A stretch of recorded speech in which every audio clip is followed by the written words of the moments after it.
The reunion was, I'm honestly not going to say it was underwhelming because a lot happened. Did we get all of the answers that we wanted to get? No, not necessarily. But nonetheless, I have about 6 pages of notes to go through and lots of thoughts on the entire reunion. Now, if you were lucky enough to see my Instagram post, I did a bingo game during the reunion. And I'm going to be honest, most of my squares got filled in. So I'm going to show that first. In case you missed it, you can look at what I had going on. Give me just a second so I can share my screen. Okay. So this is the bingo game. And as you can see, like I said, I had a good portion of this filled out. Now, what I missed is Vanessa asks about babies. Now, you can let me know in the chat if you think that technically she asked about babies, because we did see her check in with Zach and Bliss, but I kind of feel like they offered that information on their own. So not too sure about that. We also didn't get any new footage of Nick, but we did get new information about Nick. So I feel like that matters. Okay. Ramses is not back with his ex. I guess she's getting married. Hannah's not dating a kicker. Tim didn't say he's got that dog. Oh my gosh, I got a bingo. Clips from Brittany in Miami. Garrett and Taylor kiss. Talk about condoms. Ramses apologizes to Marissa. And Tyler doubles down on the story. I got a bingo.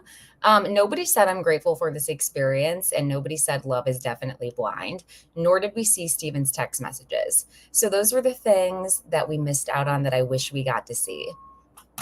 Okay, I'm waiting for a friend to join, but until then, I'm going to start recapping. Let's see what the chat's saying about the reunion as people log on and join us. First, we have, wowza, what a flop that was, followed by, Hannah put the note Nick wrote about being famous on her Instagram story. Well, let's go take a look then. I'm going to pull that up so that I can show all of you. We can look at it live time.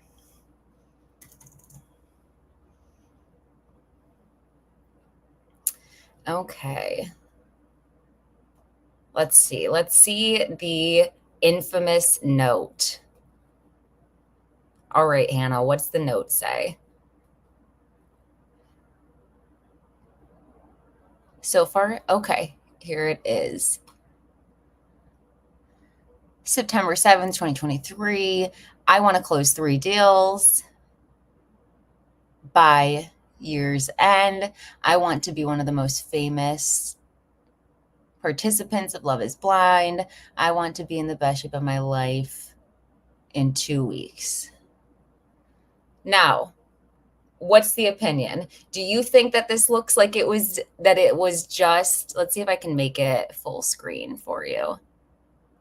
Does that make it bigger? Okay, do we think that this means that he wrote this September 7th, or do we really think that this was at the end of his 90 days? And does it even matter? Those are the questions. I'm going to be honest. I think a lot of the information that we found out about Nick doesn't really change how Hannah responded, but it did add some context as to why she was so resentful of him. I can't wait to hear what Tomasilienne thinks of this, because I'm dying to know if I am having like a harsh judgment. In the chat, please put if your feelings have changed about Hannah since we got information about Nick. So I'll start the recap. Taylor and Garrett are still together, and we check in with them first. Garrett, Taylor, and Tyler all went fishing separately. Okay, so we have, he's a clout chaser. We also have, he seemed fake all along. They both behaved poorly. I'm assuming these comments are in regards to my question on what are the thoughts about Nick with the new information. I couldn't look at, I'm assuming this is Ashley. So much to process. So we check in with Taylor and Garrett. It was no mystery that they were still going to be together. I'm going to be honest with you. I knew that they were together. Her hand was on his knee in the trailer, so they really didn't leave too much up for us to find out. Feelings haven't changed about Hannah. but Nick isn't an innocent character. I think that that's a great way of phrasing things, Toya, because that's exactly how I feel. It's not that my feelings on Hannah have changed, but I do acknowledge that Nick is not completely innocent of this. And the feeling, knowing that your partner has said insensitive things about your looks specifically or is unsatisfied in the relationship would definitely cause some sort of tension in the relationship, if not just an outright resentment. Now, is that a license to just berate the person? No. Of course, these are two adults who could have both withdrew from the experience. I think Hannah's issue is that she feels like Nick wasn't attracted to her and stayed in the experience with this character put on for the cameras when he could have removed himself since he wasn't interested. But it's like, Hannah, the same thing can be said of you, because if we're being honest, you also weren't invested in this relationship, so you also could have ended it. Ashley and Tyler, it was so sad, but she's going to stick beside her man. I wish they'd filmed this after the baby mother spoke or invited her, since they invited others.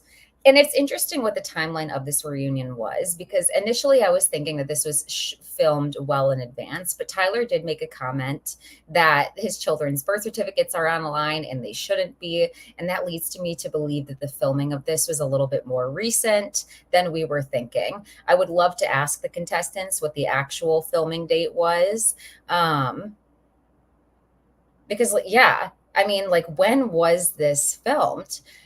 It clearly wasn't filmed a year ago, because otherwise the birth certificates wouldn't be online. That happened within the last month, I think. So I hope that we find that out eventually.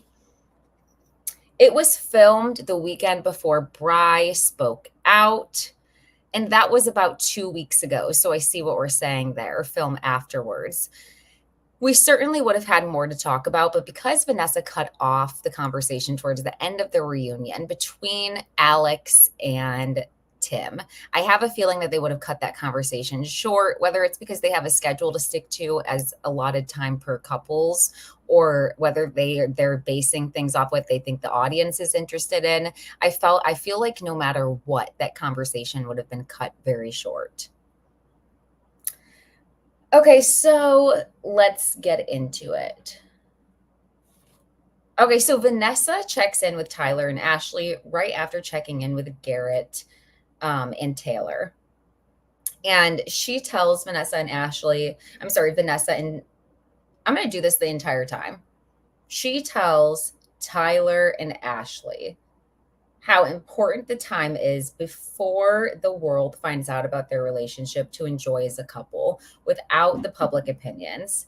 And the thing about Tyler's phrasing here is the situation, it feels so layered. I'll say it over and over again, like I'm a broken record. It shouldn't really be public information. And now that we're here, it's not that the public deserves an answer, but Tyler keeps saying things that put a distance between himself and his children. And I find that a little bit concerning. And more importantly, I find it confusing. And if I, at almost 30 years old, find that confusing, I would imagine that children would find that confusing. And that's why it's unsettling, because he says those kids, that family should not be involved in this. Their birth certificate should not be online. And it's like, regardless of, because we hear later on that Tyler's role was blended too much, and he got too involved, essentially. Too long didn't read version, saying that he got too involved. Those kids don't know what that means. Like, all they know is the stability and consistency that Tyler provided in their life. And they don't know what reason he was there. They just know that he was there. So I think that that's the viewer's main point of confusion and main problem with this situation, is worrying about the children and their involvement. Now, I'm sure things will be cleared up over these coming weeks, but he said the role was very shaky with a friend. And he also said that now we know names now that interviews have been done. Shout out to Jesse Wu and Storytime with Ricky. But we know that in his mind, The situation is that Deshawn left Bry, his friend, high and dry. And Ashley also says that it's insulting her intelligence for viewers to act like she was blindsided by the information. And again, I would say that that's really not. Uh, Let me say first that that's a completely valid perspective from Ashley. I do want to offer the perspective of me personally. I was trying to give grace to the situation. And it's like maybe she was blindsided. Maybe she didn't know this. Maybe he was being deceptive. Like it's really not clear. But I feel like that was more of people trying to give grace to what she may or may not have known versus intentionally insulting her intelligence. Because certainly to clarify with my content, that was not my intention. She also said that Tyler never wanted this conversation to come on camera. And it just makes me confused about what Tyler's expectations of reality television was. And again, I can't imagine having such a complex situation and then thinking that reality TV was the caveat to not talk about that. We have in the chat, I think we can say now that Ashley is just as bad as Tyler. If she is saying she knows as much or more than what has come out, then they are both horrible. I have some additional thoughts on that I would like to touch in later, but I have seen that sentiment echoed a lot in terms of people's opinion on Ashley. I personally want to always acknowledge that my platform has the intention of being honest and giving context to reality situations, but I never want my account to be another account that's putting down Black women. So I'm really trying to, I would really love to interview Ashley and just ask her these questions verbatim. But I'm going to get to my thoughts on Ashley's involvement because, like I said, I have some questions. And I think that this situation is just, I think when she says that the situation is taboo, I think that that's a good word for it. I do. And I said this earlier in my videos. I think that this situation is likely one that's not something that's just very typical or common in public perception, but then there needs to be a bit of care in addressing this situation. And there hasn't been. By trying to not address the situation, there's been very little care put into it to actually protect the children, this couple that he's in reference to. And I'll get to that. Okay, so I have here in my notes, yes. Ashley says the taboo situation was something they had to navigate. It was hard for Tyler to remove himself from the situation that he got too far in. She also says, when I said yes to all of it, and she'll never find this type of love again. And it's like, I can't imagine acknowledging how hard it is for Tyler to remove himself in this situation when there are so many other positions that are hard in this situation. First and foremost, that's just me being honest. Second of all, it really makes me, and again, the situation shouldn't be public, but it is. So, and unfortunately, it makes me wonder, what is the situation? Are you implying that Tyler stepped up and was supposed to be a donor and took on more responsibilities than he should have? And now as his wife, you're not wanting him to fulfill those responsibilities. But then again, responsibility in terms of his children just isn't a perspective I can understand. Let's say that there's a lot of toxicity or just a seedy history between Bry, the mother of the children. That's something I've heard of in lots of relationships, okay, where things could potentially be treacherous. But a lot of parties try to work things out for the better of the children. And by having no involvement at all and going from having matching Christmas pajama parties with your children to then fulfilling that tradition with just your wife, it sort of feels like you've replaced your family, and that feels wrong. So I want to hold Tyler accountable more than anybody.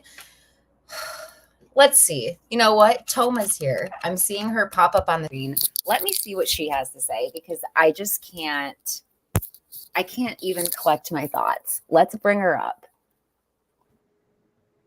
Okay, everybody, please put in the chat if you can hear my good friend Tomasilienne. Welcome to the live stream. Yay, I'm so excited. I was struggling to get on here, but we're good. We're good to You're go. good. You made it. You are just in time for us to talk about Ashley and Tyler's situation at the beginning of the reunion. I was just talking about how Tyler never wanted to have the conversation on camera, how Ashley said that it is insulting to her intelligence to act like she was blindsided. But I'm also talking about how Ashley says that it was hard for Tyler to remove himself from the situation. And when she said yes to all of it and knew about things. I'd like to know your perception of that entire situation. Like, please give me your thoughts. Yeah. I mean, I think it's a little bit insane because when you were asking me earlier before, like when we were chatting about my thoughts on whether or not, like prediction wise, Ashley was gonna like support Tyler or whatever, or the opposite. She would say like, oh, you know, he shouldn't see the kids or whatever. I thought a lot about that before the reunion, and then to go straight into it, she's doubling down. Mm-hmm. Absolutely doubling down. And I think like there was a point where I was like, okay, this is kind of convincing. Like they just want to focus on the love. And then I'm like, wait. Let me not get clouded here, because at the end of the day, this is a process that you sign up for that is very particular. It's a social experiment. It's a very specific. So you're going on national television. People are, these things. Yes. So no matter what, at the end of the day, there has to be some transparency with the audience in terms of knowing there's like, you know what I mean? Like something super important to your personal situation. Is this in regards to how they said that they were trying to keep things off camera? Because they were, okay, got it. Yes. Yeah, sorry, I kind of No, you're good. I'm following. But like, no, exactly. Like when you were saying about the like off camera stuff, it's like, okay, great, that's off camera. That has, like we're watching the show as the audience.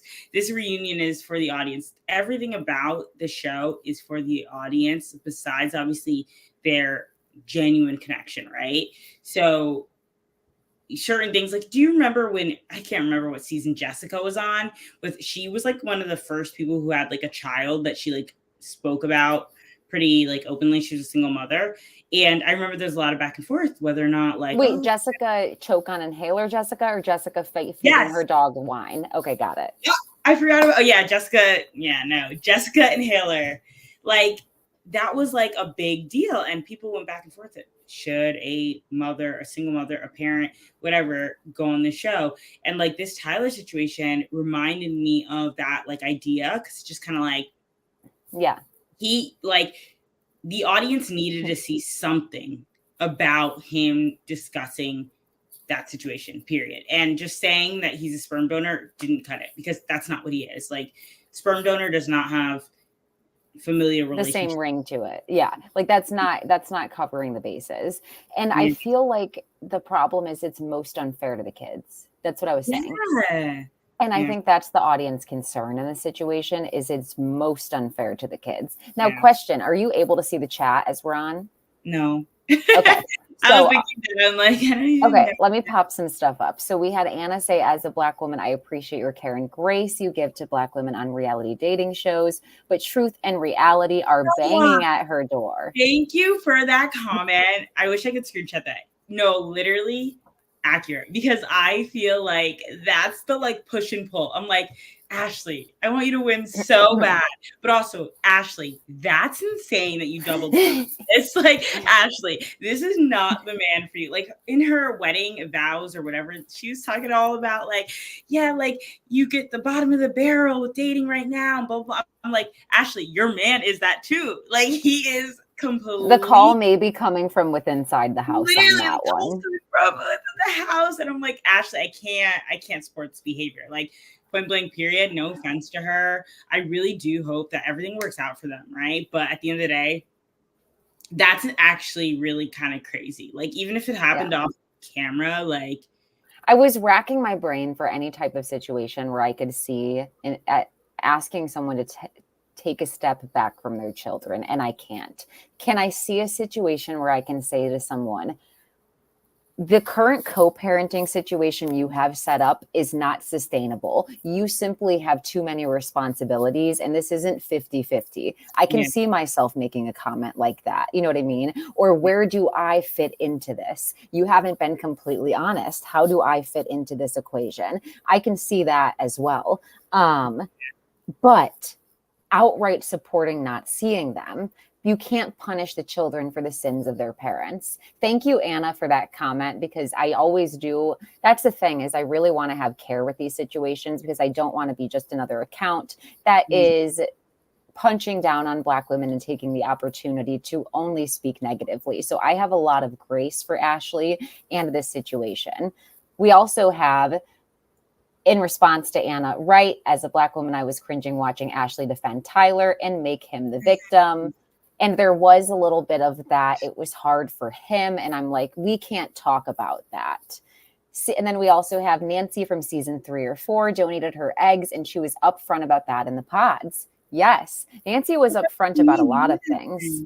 I think you have to be up. That's when I'm saying, like, it's weird that it was all off camera. It's just because that's part of the show, right? Like, you're agreeing to be on the show and share certain things. I'm not saying he needed to give every single detail, but it did come off very deceptive, right? Like, we did not, like, saying you're a sperm donor. I also just, like, for me personally, it's very hard to imagine meeting the children that you have actually given life to, and then later on referring to them, like, in saying in passing, I was a sperm donor, versus, you know what I mean, on, like, television. Like, we only saw that part, granted, but still, like, I think it would have been way more admirable and even just more like authentic to hear him say anything about, like, the complexity of the situation. Absolutely. Versus what it was, which was like, I was a sperm donor once. Hey. Exactly. It's the saying those kids, it's him trying to put distance between himself and his own situation.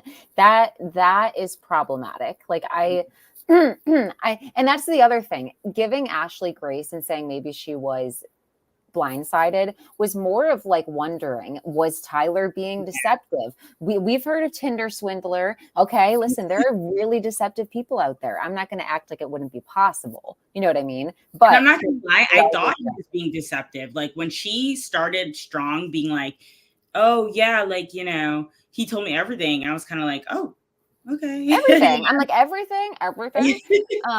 And the main sentiment, like I said, is just that this is not just salacious gossip. We really just hope that his kids are supported. We also have, Ashley said several times she's of her own mind and wants no consultation. She said her mom wouldn't stop her moving forward. She's the definition of ride or die for her man, her man, her man. Yeah. And, you know, I think there's a difference between being supportive and being a ride or die for things that you are also in agreement with. I think the stopping of that should be when something's wrong. Let's continue on. Oh no, go ahead.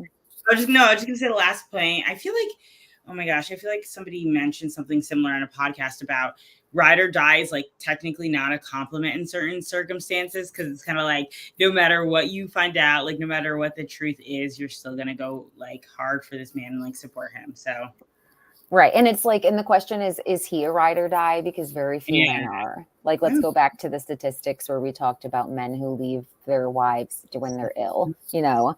Now, it was surprising that Ashley's mom was there. I will say, I didn't know who that was because she held hands with Marissa's mom for a second. So I thought that maybe that was Marissa's aunt or, like, family member. But I was like, oh my God, that's, like, kind of cute that they have a friendship as well now. But she was there and said, you know, she was leaning into it. You know, Ashley's mom was like, it's beautiful. I'm learning from them and the way that they communicate. And, you know, I don't really know what to say about that. You know, I mean, she's being very kind about the situation. That's what I'll say. She's being very kind about the situation, and maybe maybe everybody in their life is being perhaps a bit too optimistic, aside from Ashley's dad, who went on TikTok and was like, I didn't know. Don't look at me. I didn't know about this. When I said be a ride or die or go through any weather, I didn't imply the weather of Tyler lying about his children, you know? I mean, like, dude.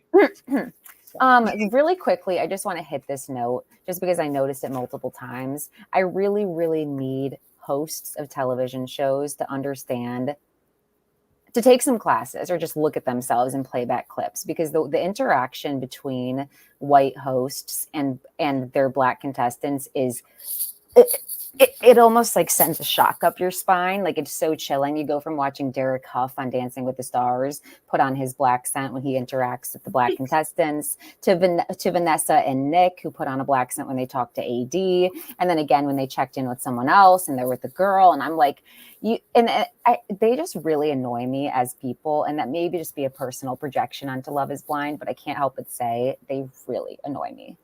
Oh no, I fully agree. And it's like, you're so cringy. Like, they're so cringy. Like, it's always like Nick isn't hip, like all of this stuff, like the same comments every time. We get it. Yeah. And how many times are we going to hear it? Wrap it up?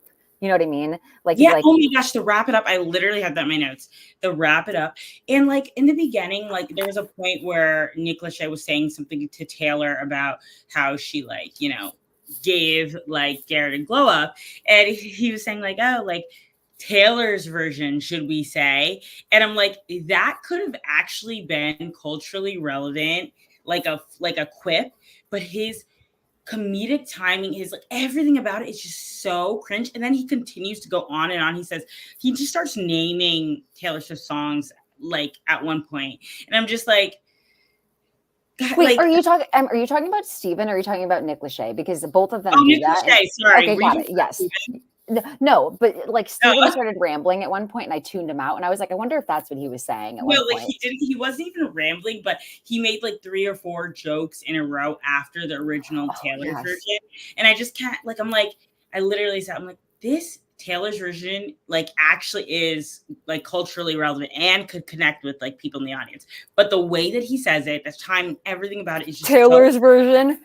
My writer wrote this. You heard of her? Like, might as well be a blank space. I'm like, yeah.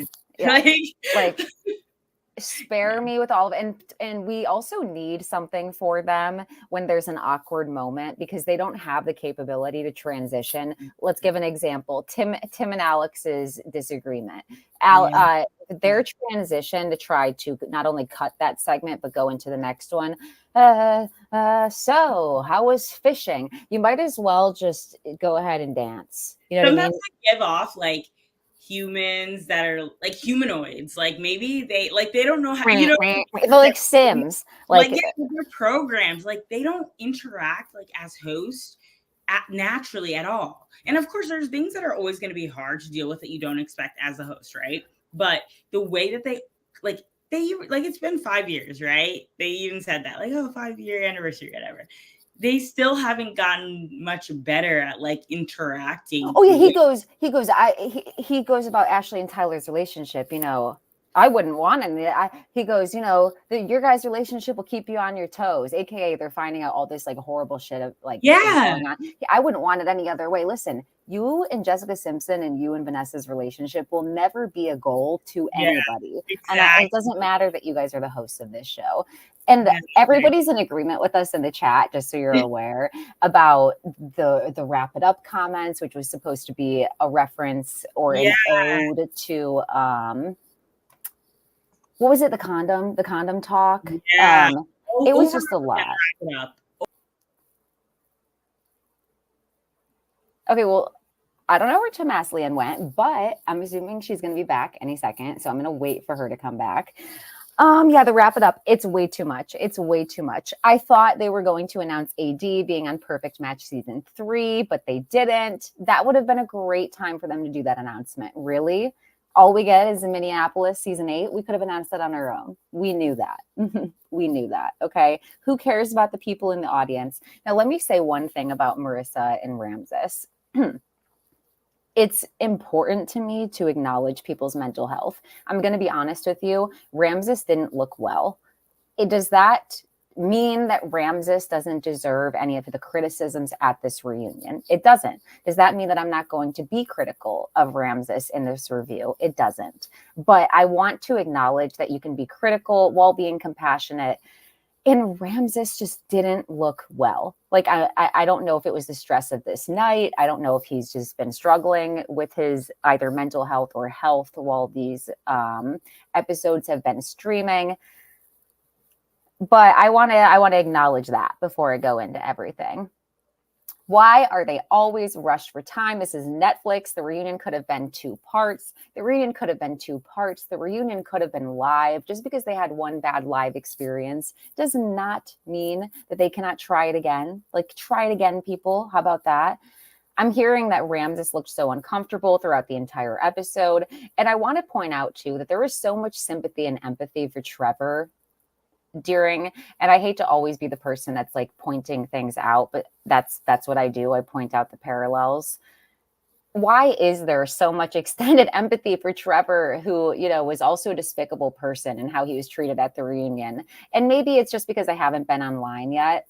Like, maybe there is comments of that, but Ramses didn't look well.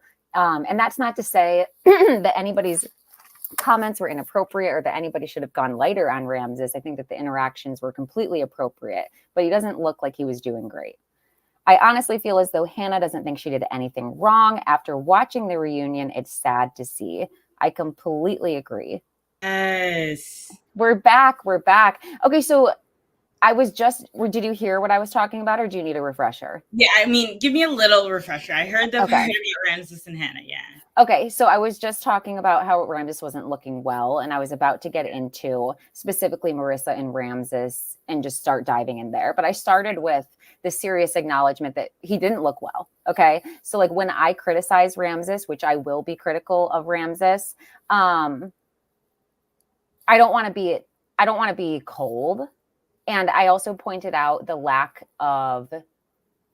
huge discrepancy between compassion that was extended to Trevor. Is his name Trevor or Travis? I think it was Trevor. I thought it was Trevor, but now I feel like I'm tricking myself. I'm like, maybe Travis is right. No, it was Trevor. It was definitely Trevor, because it was definitely like... Yes, it was Trevor. I'm going to lean into that. When Trevor was on the reunion with his helmet hair looking a mess, people felt really bad for Trevor. And he looked uncomfortable, but there's very little acknowledgement, at least that I've seen so far in social media, of just how uncomfortable Ramses looked. Do you know what I mean? And I feel, and that's another thing that I was talking about. Ramses had his head down. Another comment. Thank you, LJ, thank you everybody who's on. Thank you for your engagement. Thank you for liking this video and commenting on our stream and being so interactive. Oh my God. Nick thought his bros weren't. Can you see when I add these to the stage, the comments? Like, then can you see them? I could before. Now, I guess because it reloaded, I guess that's what was happening when it, like, Perfect. I accidentally clicked. I now can comment. I now can be in the comments. So. Perfect. Okay, so we're involved. We're up to date. Unpopular opinion. Well, we always have time for one of those, so let's read. I don't think Ramses was all that terrible. I think it would have been more compassionate to end it earlier, but I also think Marissa ignored a lot of red flags with him. Agree or disagree? Tomasilienne. I disagree, because I don't think, like, okay, hear me out, because I was never a Marissa fan.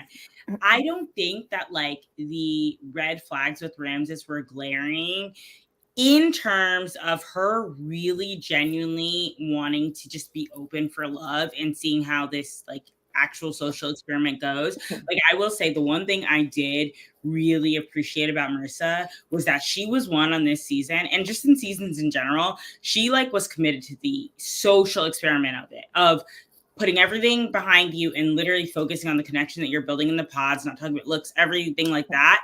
And I feel like the confidence in Ramses for her came from the fact that he was very like open-minded, fighting for justice, caring, loving, in touch with his like femininity and like all that sort of stuff. Like the progressiveness of it, I really do think like I don't think he was really super like clear about how it was a little bit like put on. The only part that I'm going to say is that, and this is, I don't believe that women should have to to be clear, people should voice their concerns. You shouldn't have to read someone's body language to know how they're feeling. But because I am such a person that overanalyzes situations and gets anxiety, I could take one look at Ramses in a number of situations and tell he's not in it. Okay. And that whole saying, find a man who loves you more than you love him. I'm like,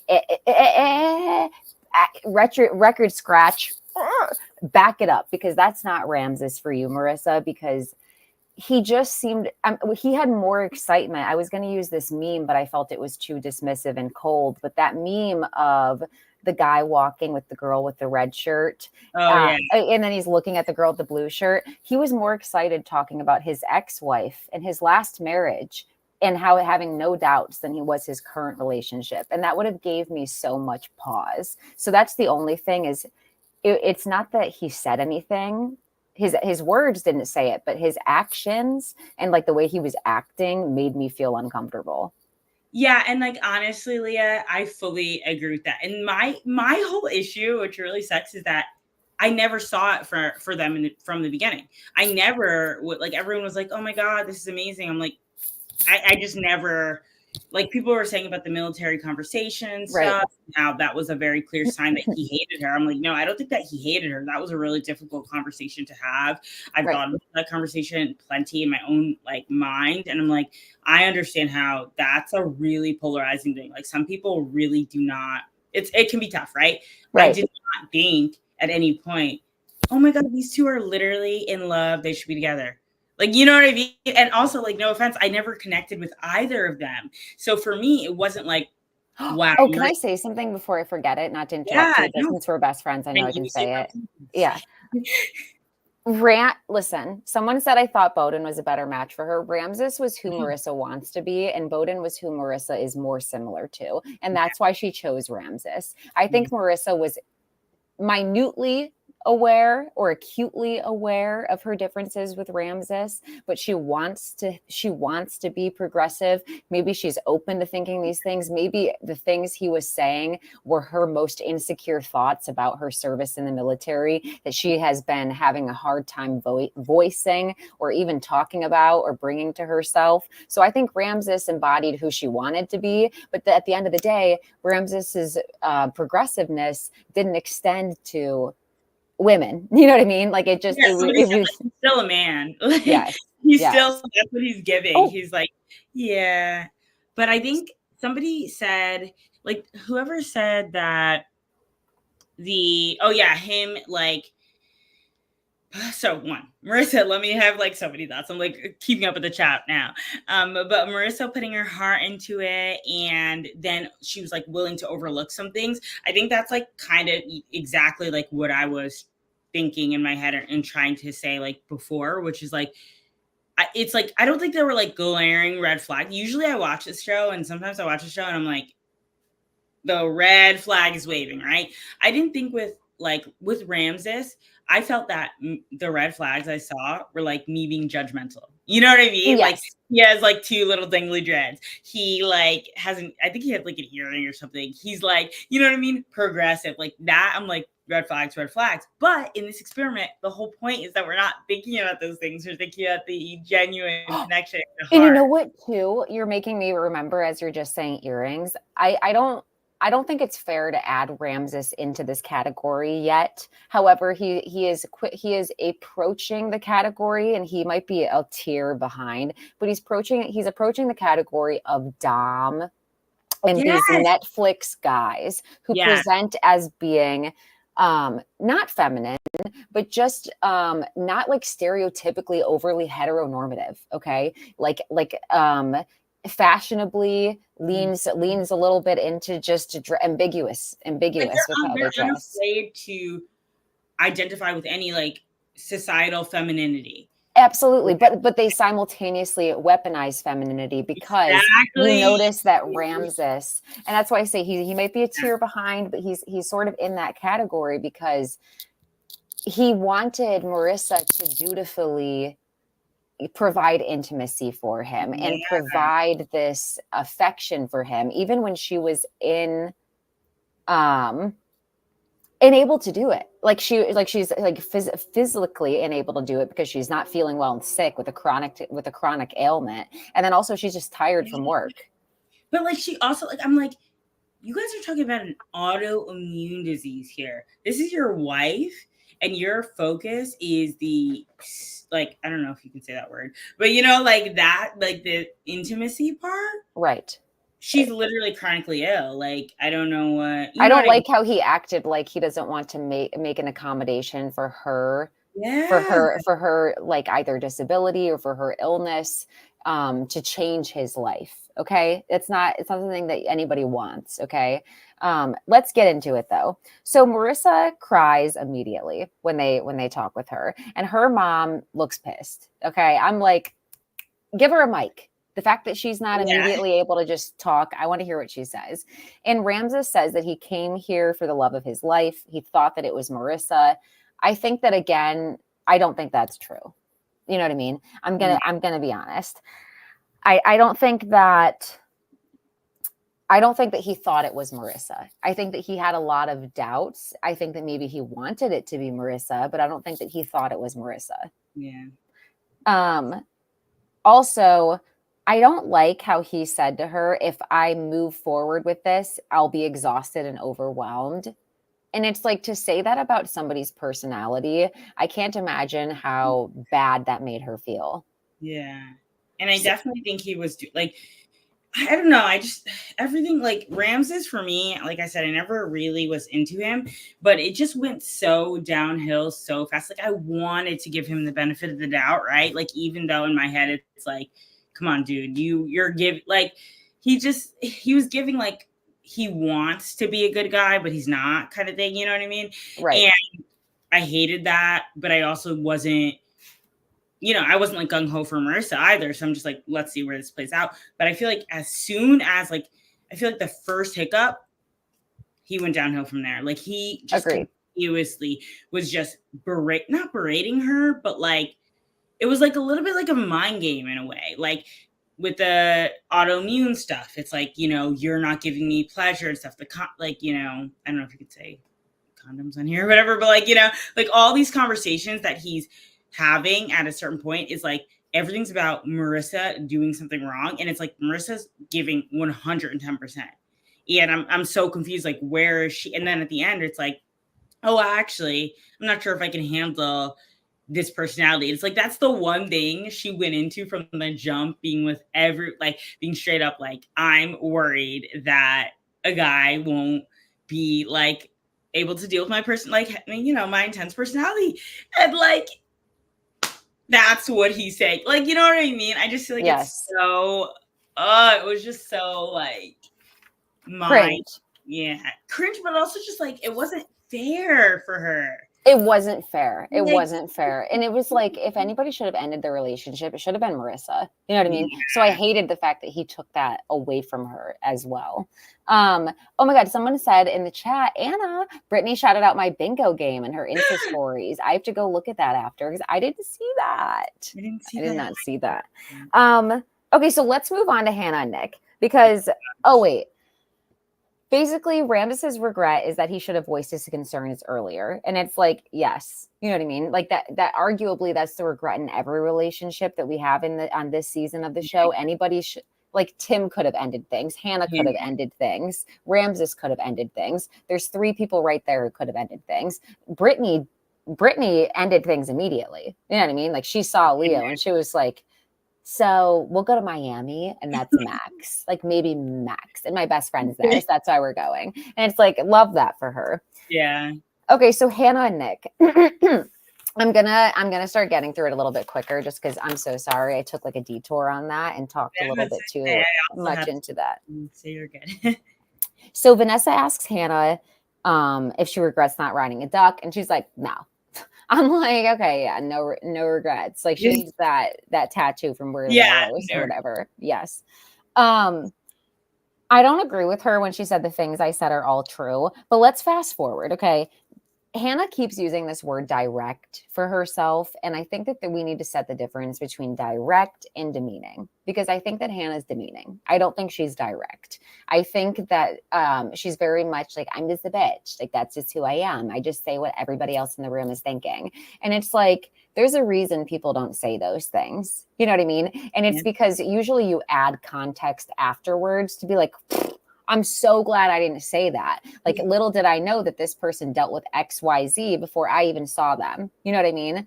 Like, so Hannah needs to learn the difference between direct and demeaning. It's also interesting that in the beginning of this argument, we go from Hannah saying, I'm sorry I was so cruel to you, to then going later in there where she's like, so why are you liking the mean comments of me on Instagram? Immediately, yeah. I'm like, what are the comments, please? Like, really, producers? We can't get a screenshot of liked by author as to what those are. And so Nick's like, okay, well, fair, but, you know, engagement. Like, he didn't even really acknowledge that, to be honest. Then Hannah says that her friends went through Nick's stuff. Like, they were like, all right, let's go through his shit. And I'm like, just say that you went through his shit. Like, you know what I mean? If her friends went through it, whatever. But I would be like, I went through his shit. Okay, and this is what I started with, because she posted a picture of this on her Instagram. She posted a picture of the note where he says that he wants to be the most famous contestant ever on Love is Blind. What are your thoughts on finding that note? What's a bigger deal? Finding the note that says that he wants to be famous, or making the comments that he thinks that Hannah's a grenade and he's not attracted to her? Well, I mean, what's more, both are insane, in my opinion. I think, like, first of all, my first thought when we heard about the, like, notebook thing was like, oh, okay, so they're both playing the same stupid games, because it's like, who in genuine, authentic love wants, and who comes into an experiment like this and really genuinely wants love, writes down these egregious things that, like, the other person could potentially see. Because it's so funny, because I was thinking, I'm like, when they said the thing about the notebook, he said he left it on the counter for days so she could see it. So you guys are both on opposite ends doing, like, writing these things down that, and knowing the other person could see it eventually. That is not, like, it's just not help. Like, it's weird. I just think it's weird. But in terms of how, like, egregious it is, I think him calling her a grenade is actually awful, but I want to say, like, disappointed but not surprised. Like, my whole thing about Nick is, like, he's kind of getting good at it just because how hard people are getting, like, going for Hannah. But I do see there's some underlying, like, I don't think Nick is, like, as innocent as he's portraying. Like, I definitely think he was disappointed with her in some ways. I definitely don't think he was fully all in. I think there's other so I don't know. I just think, I don't know. I think that him bringing up a Jersey Shore reference from 2014 to call Hannah a grenade is wild. Okay. Wait, are you see that? I just want to know, because I was confused. I'm sorry. Did we see him say that, or no? But every single person on that couch said that he said it. But it wasn't in the show, right? No, it wasn't part of the show. That was like an off-camera conversation. Yeah, okay. Now, let me say, okay, Hannah isn't wrong when she says that Nick is guarded about how he comes across on camera. I agree with her. And I also agree that that would piss me off. Yeah. However, at a certain point, it's almost like she should have bowed out of that situation. And instead, I feel like she kept poking at Nick to try to break that character or facade on camera and get a reaction out of him. And he wouldn't do it. And that enraged her to where she would try harder. Because I feel like I'll say it again. Hannah wants a toxic relationship. She wants a guy who doesn't let her walk all over him. She wants a guy who sometimes is explosive or like stereotypically misogynistic. You know what I mean? Like the toxic up and down yells at her if she talks back to them crazy or something. Yeah. And Nick isn't like that, but Nick is also passive aggressive. Okay. Because to call her a grenade behind her back and say he was underwhelmed by how she looks. And then to also leave his notebook out like that. And it's Yeah. also like, let me say too, we need to call out the weaponized incompetence, because it's one thing to live in your mom's basement and not have a lot of responsibilities. I don't come for him on that. But the not knowing how to boil water could have been communicated kinder, but that could be weaponized incompetence. It's unclear as to what's happening there.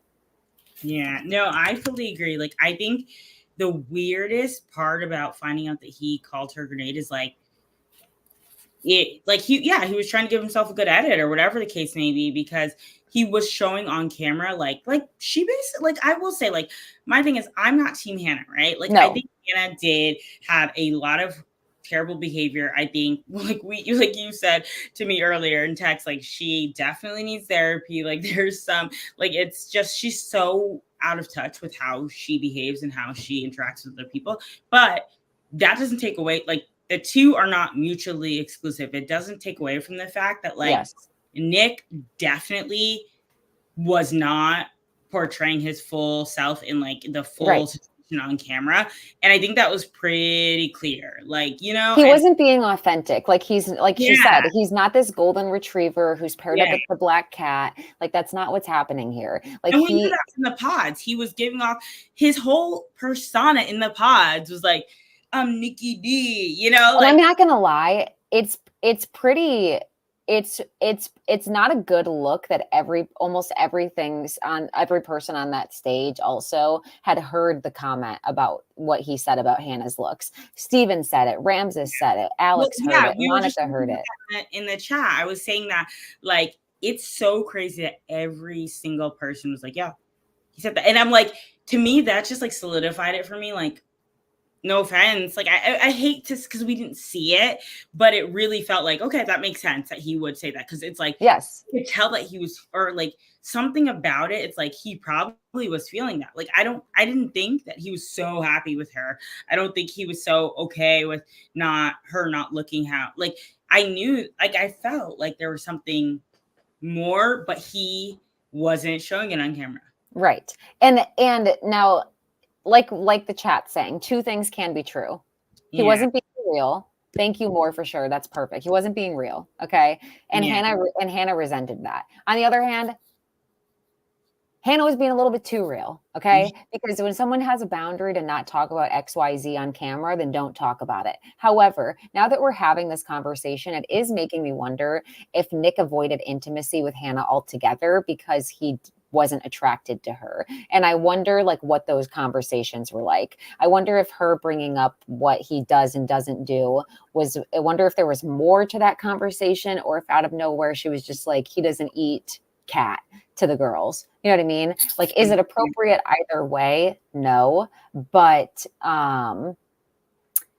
you almost wonder if it's not because Nick, if I see Nick on Perfect Match or Too Hot to Handle, I'm going to know that that's bullshit, and that he just really didn't want to talk about sex on camera because he didn't want people to think that he wasn't attracted to Hannah. Like, that's what I'll leave it at. If Nick's on a salacious show like Perfect Match or Too Hot to Handle, let's not talk about how he was preserving his reputation by not talking about sex. Okay. That was more of silencing Hannah on what was going on. But should she shame him and what he will do in the bedroom? No. Yeah. I mean, yeah, and like, I don't think I don't think anyone needs to be shamed for, what their preference, like, their sexual preferences are, right? But Right. I think just with that certain case, like, I agree, like, she did violate the, like, what she agreed to with him of not saying that on camera, but also at the same time, I just felt like it got to the point for her where, like, she already had resentment, she already had frustration, like, it was already not working, and then to add it in, and then she was also just, like, giving her own self-fulfilling prophecy in a way with, like, he doesn't measure up, and then every single thing he would do, she would find a way to figure out, like, that's another issue. So whatever. And then adding on to it, it's like the sexual aspect. I feel like that for Hannah was just like it set her off. Like, it ticked the switch, or what is the word? Not ticked, but you know what I mean? Yes. Like, flipped a switch for her, kind of, where it's like, oh, now, like, I actually, like, do not like you. Like, you know what I mean? Like, and I think I feel like on one hand, like I'm acknowledging that Nick did things that would piss me off. I'm also acknowledging that he wasn't being real as to what the situation was. Two things can be Yeah. true. Hannah was being mean. She was being cold. She was being dismissive and really rude on camera. However, it's almost giving Hannah a little bit too much grace to think that Nick brought this side out of her, because she says that Nick brought out the nastiest side of her, when, as we're just saying and as we were talking in the chat, I'm getting the impression that Hannah's always been mean. Even when she talks about herself, she acts like it's been something she's aware of, her brother's aware of, it's something that she needs to work on. So it's like, that's your default setting, Hannah, and that's why I said she needs therapy, because that's not a good way to move. Now, they're not compatible, period. Let's move on. They're totally not compatible. But it was funny that Steven was the person who was the most outspoken. And they were like, Steven, you might not want to say anything because of the bro code. He's like, nah. He said that. Like, that definitely happened. No, that was that killed me. That's the only time I'm like, okay, Steven, you contributed. And Ramses never would have offered his opinion of the truth either, until Marissa said. Yes, I was like, Marissa got that out of him. Honestly, yes, I kind of loved that. I'm like, because she was like, you lied to me, so I'm not surprised that Ramses is lying. And he was like, come on, Nick, like, keep it 100. Like, you have to be accountable. Now is the time to be accountable. And Nick's like, all right, I said she's underwhelming. And I'm like, listen, so yeah, going over for the chat, in case you're watching and you're like, what's a grenade? Grenade is a Jersey Shore reference, in my opinion, which is supposed to be like what they called the girls who they were saying were like hit or hideous or ugly. Like, that's what they called the girls who they wouldn't hook up with or were unattractive back in like 2012. And a lot of people used to be like, oh, there goes a grenade. And they would be in reference to a girl and they would be saying something rude about them. Yeah. Okay. Leo and Brittany. All I'm going to say about Leo and Brittany is I don't think Leo changed. I don't think he's really that aware of himself. That's my personal opinion. And I think that's clear because he worded his choices between two women as between steak and lobster, but the food has feelings. Like, I'm like, what is happening? You know what I mean? No, I'm like, you're like, honestly, they shouldn't even they shouldn't have given him a mic. Like, he was just like the steak and like, I felt like I wanted to hear the like backtrack of everyone being like, really? Right. Like, just show the videos of them in Miami. If you don't have a video of them breaking up, then just say that. Okay. Like, we don't care. And he also tried to act like it was a mutual breakup. And I feel like Brittany's like letting him have that. You know what I mean? Because like, there's no way that was mutual. Thank you, LJ. Comparing women to food is wild. Like, it was so reductive, and it shows how he views women as objects, or just like in a very dehumanizing way. I honestly could care less what Nick said about Hannah. How can he be attracted to someone? And that's the thing too, though, is that's what I said when we were on the phone earlier. I'm like, the problem is it's like, now Nick doesn't get a pass because that comment is gross to me. I don't think he should have said that. However, it is hard to be attracted to someone who berates you all day. So one would wonder what happened first. Was Hannah critical and then now you're calling her a grenade? Or did both of you, I think both of them hated each other. It's like two cats that hate each other when they meet each other. It's like, that's what I mean. Like, they're the same but different. Like, that's why when I heard that, like, he had the notebook thing, he's like, I left it out on the counter, and I'm like, I kept thinking about Hannah's list. Every time I thought about Hannah's list, I'm like, who would make it like? And her list was so horrendous. Her list was so bad. Lulu, like, anyway, but like, I'm like, they're two sides of the same coin in a sense. Like, and Hannah making Nick memorize that list, by the way, was like really reductive and dehumanizing. And I'm like, what is happening here? Like, he was crazy. Like, she's like, what do I not like about you? And he's like, well, unaware, socially unconscious, bad with free time. It's like, holy shit. Okay. So yeah, let's get into Steven. Okay. Steven and Monica. Steven says, out of respect for the other individual, he's not going to talk about what's in the text. And Monica's quick to point out, well, you didn't have any respect for me when you did this on national television. Steven's also a liar. Okay, because we catch him in a couple of lies. First, he tries to say that he talked to this person nobody will believe this, but I talked to that person for the first time on Instagram that day. We haven't spoken since. Monica scrolled up and read what could have been years of engagements. And he said he's known this person for years. So it wasn't the first time that you interacted with them. Also, the cackle that erupted from my chest when he said, I don't know, she just messaged me about heart problems. The next text is about kinks. So obviously I'm like, well, what are they? Like he's the definition of giving too many details. No, Like he literally said, in a moment of weakness, where someone texted me about a heart issue. No, like I'm so like I wrote this down because I was literally like, and then first of all, in a moment of weakness, this is your second moment of weakness. You started the show off saying your moment of weakness was when you cheated the first time. Oh, and he also lied. He said that they talked about a heart condition. Then they said, and I have a fetish. Okay. And then he read that. He was like, well, what is it? And then he put his phone down and didn't respond. Because he said that, yeah, that she texted him at the sleep study about the heart condition. And then she started jumping in immediately to the fetish stuff. And he got like excited and started replying with the fetish. First of all, I have literally so many questions. Whatever, we'll get into it. But my main thing is Steven. One, why are you doing all this shit at a sleep study? Or sorry, I didn't mean to curse. Can you curse? No, you can. You can. Yeah. Okay. This is the most insane. Like, we didn't even get into the fact that he was drunk at the sleep study. Oh, that lie went by the wayside. Monica called that. She's like, he wasn't drunk. He's just trying to minimize his behavior and act like he doesn't remember. Exactly. And like him even being like, even I don't care who. If you're, first of all, why are you texting at a sleep study? Like, there's so many things that just don't add up. And honestly, the way that he responded afterwards too, where he's like, he like kind of got like upset. And he's like going on like a tirade about, oh yeah, like nobody believes me. Yeah, no one's gonna believe me no matter what I say. Blah blah blah. I'm like, and then also like, did you see his TikTok video where he was like, smoking with his like little tiny dog in like the grass with his construction boots?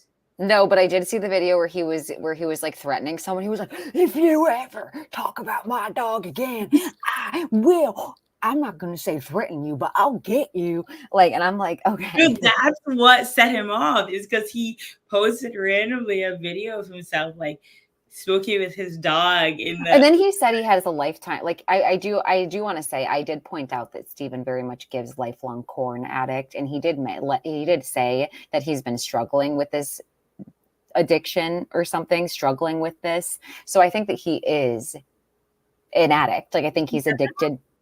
The struggling part? He said, I think I wrote it down. No, I think I missed that part. Okay. Not that it excuses anything. It's just like interesting. I wrote down smallest violin for Steven. No one believes me. Wah, wah, wah. No, but he definitely, I didn't write it down, I guess, but he definitely said, he said it's something I've been struggling with, whether he's been struggling with like nympho or whatever. Are you on? Parents a letter and ask K-Diors is in the chat. Oh yeah. Literally, actually, ridiculous. Monica's like, did you write them a letter just to say that? I knew you did, Steven. Monica's hilarious. She's like the way that she doesn't even let a second pass by, and she's like, and then like he's showing him on the actual sleeping machine. No, dude, I literally said, I put it right here. Like I literally typed it. I'll give you the sleep study selfie on the big screen actually sent me. Like that was I'm pretty sure I put that on my bingo card too, like photo of Steven at sleep study. Was it? Oh my god. Knew that was coming. No, that was freaking hysterical. Okay, so we're almost wrapped. Let's get into Alex and Tim. Okay, Alex and Tim. Now, let me keep in mind, Alex says her dad was admitted to a rehab facility 3 weeks prior to filming. I do think that matters, okay? I've said this before. Having somebody in your daily, it's not normal that they have to sleep in each other's beds so quickly. It's not normal to have to go back to work and have someone living with you. And then you add on whatever personal worries you have about your family's health, that's a ticking time bomb situation. And the producers know it is, which is why they put contestants in these situations. They want them to have reactions. You know what I mean? So I I think there's something about needing space. And there, I don't like when anybody, regardless, man, woman, regardless, they like it doesn't matter. Whomever is asking for space and that needs a minute so that they can come back to the conversation as the best version of themselves, or just because they need a minute because overstimulated, people should get that. You know what I mean? Like not giving Alex any time. We saw it too. Like I don't want to come for Tim, but like we saw Tim do that and have things on his terms as well in person when Alex was just trying to eat her food after work and she's sitting at the counter and Tim's like, come over here. I want to have this conversation with intention. Yeah. And Tim wants what he won't provide. That's the thing. Tim wants security and he wants reassurance, but it's difficult to say he's giving that to Alex because even in the screenshots Tim's been posting to his social media, it doesn't look like, it kind of looks like maybe he's just a dry texter. Valid, completely fair, but like I don't know what we're supposed to be getting from that. On what he posted on his story, I don't think that was. I mean, you're like, I get it, you're trying to be kind, but I don't think that they're like, he was being rude, I think. He is being rude. He's continuously like, my biggest thing with like the Tim kind of person, somebody said, K-Dior said that Tim is an entire misogynist. Like, that's exactly, no, oh my gosh, yes. Y'all say you want to. That was the part for me. I wrote that down too. Like, you literally, like, my whole thing is like, I was really struggling to get into Alex and Tim in the beginning. And I had a little like hesitation because I thought he was kind of like giving off like traditional misogynist kind of like vibes. And we got like, there's a military thing and everything like that. We didn't get too much into it with their like coupling, but there was like ways that he would deal that I'm like, Tim he does not like women, or like he doesn't know, I don't know, it was very weird. And then I think it was like pretty much confirmed for me when he started like you showed me, he was going crashing out on social media and like basically talking crap about her. Right. And then the way that he dealt with her in the reunion, like I literally could not focus on anything that Alex was saying because I'm like, the way that Tim is treating her right now, like you would think that these two people never even loved each other. And even the way that he reacted in the moment when he was breaking up with her or whatever, like, I never want to see you again, all that stuff. Like, I would never make you my wife. Like there was no world in which I'll make you my life. I said, like, why does he want to humble her so badly? And that strikes me as somebody whose ego has been hurt. You know what I mean?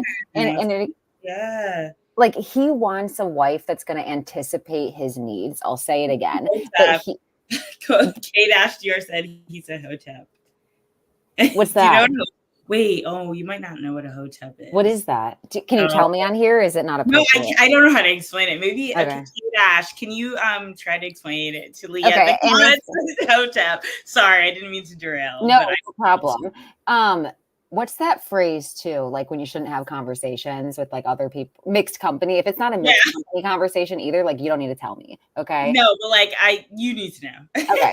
So I thought Ramses was a hotep. So anyway, hopefully I'm like in my head, I'm like House of the Emperor Prince. Like, you know what I mean? Like you're trying to come up with like each letter. I mean,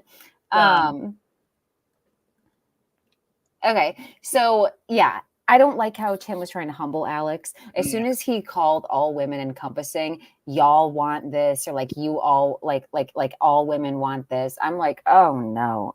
Yeah. This is an example of a guy who talks about women as like an entire group, as if we do something or act like such.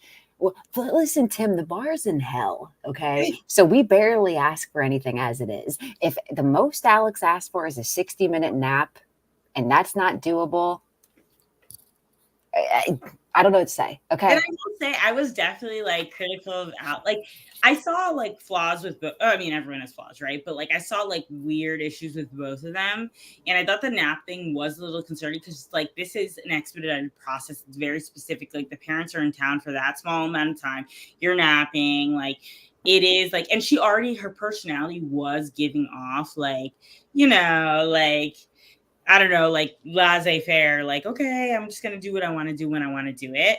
But ultimately, when you think about everything, I'm like, okay, yeah, like definitely it was not that serious. Like he just hated her guts. Like she took a nap, she didn't clean up plates. And I also want to agree with Mimi. It's also telling that being called the B word was what upset him most, because here's the Yes. thing. He acted like Alex called him out of his name tonight. Like she looked at him and was like, you little ass bitch, sitting there talking about me on this reunion stage. They asked her, what did you say to him? What did you call him when you called him out of his name?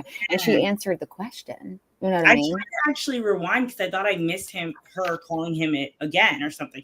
I was a little confused. I'm like, wait, why is he going off on this? But even just the energy he showed up with for her, it's like, and that's going back to like Steven too, like a lot of the men on the show, like as soon as they're like done with the person like they've been saying they're in love with this whole time, they get cold stone, they're mean and they're rude and like disrespectful and putting them down. I just don't get that. Like I guess Steven didn't put her down, but just like the coldness of it all is like, you guys are saying this is somebody you literally love, Right? Why are And you now suddenly like, like it Steven feels never loved Monica. Let's be very clear. Steven couldn't even take Monica Steven couldn't even get Monica flowers. He had to take her to that stupid flower painting thing that he Yeah, did. he's like, oh, you can get some flowers. You can see some flowers. We got to work for it, girl. K-Dash, yeah, like, okay. He's basically like, I'll buy you dinner, but are you for dessert? Like, he's like one of those Exactly. kind of guys. Exactly. K-Dash said that a hotep is basically a male version of a pick-me. He's a king and women are beneath him. Is that... Wait, no, scroll up. She says a sect of Black America. Sorry, not she. Oh, shoot. I'm sorry. I missed that. No, it's okay. A sect of Black America. Oh, yeah. I forgot you can do it. Let's go. No, but you keep reading. Yeah, a sect of Black American politics in which Black power and Afrocentrism, did I say that right? Centrism. Yeah. Centricism is centered primarily only uplifting Black cishet men. Okay. So it's just like it's like the patriarchy kind of, sort of, right? But benefiting Black men. It's like under the guise of like spirituality and like, progressiveness and like kind of that like sort of thing, So is that like... and K-Dash. Yes. So maybe like misogynistic, like misogynoir, like misogynistic. Yeah, but you wouldn't like, the whole point is that it's like, because it's like under the guise of the opposite, it's not, it doesn't come off as like that, because it's not like, oh, they're standing up and saying, oh, men should be the head of the household kind of thing. They're more like, I'm in touch with like my spirit. I can't, dude, Dr. Umar. You know Dr. Umar. Do I? Yes, he's like viral on TikTok. He's not really, like his memes are, anyway, we'll talk about it. I'll look it up. We'll go back to it. Okay. Yeah, it's a very like, but I thought that Ramses was giving Hotep. Okay, because that's what I was wondering. Yeah. Yeah, so like stereotypically when I'm talking about like the spirituality stuff, lots like two little dreads, like it's like you're like in touch but not, that kind of thing. Like Tim seems very traditional. I'll say it again. He seems very traditional, very male as head of household. Woman should be submissive, helping cook and clean, anticipate needs. But the problem is, and I'll say it again, men shouldn't expect that when they're not holding up their end of that. Okay. And why should there be, like, I just feel like generally, like how could you have expectations on what your partner should or should not do in that like huge way, especially coming on the show? That's why I'm like, this show is cooked in terms of genuine love and partnership, because a lot of the people just have this idea of what they think is like right and wrong with their partner in terms of like the role they should fit. That's just not But fair. it's also like, if that's your preference, then that's fine. But you need to find someone that fits that and not try to make someone else. Like there could have been someone that he was more matched with in those pods that we didn't see him go on a date with. You know what I mean? And someone said, I think Alex is actually okay with falling in line with traditional setup, but he wasn't nice to her. And that's what I'm saying. I think so too, but he wasn't providing that. Because I have to go in 10 minutes, I want to end with, I personally don't think that Alex, even if we didn't find out if she put the hand over his mouth or not. She says Oh, she yeah. didn't assault him. We don't know if the definition of assault to them is touching the face. Yeah. We don't know what happened there. But I want to say that her trying to de-escalate that situation, no matter how Tim's perception of that conversation is, and this is a projection of my experience, you won't convince me that she wasn't trying to de-escalate that to protect him. Okay. Women very often try to protect men's reputation and make things look good on camera. I think that they were very aligned in not wanting to have disagreements on camera, but that she also wanted to be transparent. You know what I mean? And I think that if you have to put your hand over your partner's mouth to de-escalate a situation, that makes me wonder, in this particular situation, how long or how loud were things getting? You know what I mean? Yeah. Also, like, we can see how like he talks to her and like how he talks and like gets like he's like like it's a year later, right? And like he's really like it's like he really has like vitriol for her. Yes. And he said too, like he started out by saying, I still wish her the best. I have Yeah. no resentment for her. And it's like, well, we're at the point where it doesn't seem like that. I Exactly. don't like how Vanessa and Nick cut the conversation short to end it. It felt very awkward. I don't think that that was a good skill. I want to echo what K-Dash said. I do think that they 100% should have talked about why didn't they address why Garrett called Taylor manipulative or withholding her race. They can't act like it was all flowers and daisies for them the entire time. There was also no mention of the text, you know what I mean, that Garrett got. Like he pretty much sat in the easy seat the entire time. Yeah, no, I said that, like, I responded to Kate Ash in the chat. Like, I had a feeling they weren't going to address the Garrett thing at all. Like, that was brushed under the rug so much. And while obviously it's not like the main point, they always want to have like, this is the picture perfect story, everything's great. And it's like, there was a huge race issue there. And then also there was just, I don't know if you saw in the chat about like the, Mimi said the irony, because Tim said he was careful of not being portrayed as a type of Black man, which is fair, but he wanted to paint her as the angry Black woman. So anyway, before we moved on, I just wanted to say, yeah, like that's totally, it's like, that's also, I think what hit me hard too, is like, he's not being protective or mindful of her and how he's making, characterizing her or mischaracterizing her. Yeah. Absolutely. Agreed. I also want to address, I know that Garrett does what Ramses does when he talked to Marissa's mom. Ramses was like, I broke things up with my ex. I didn't think it was fair to her to do this.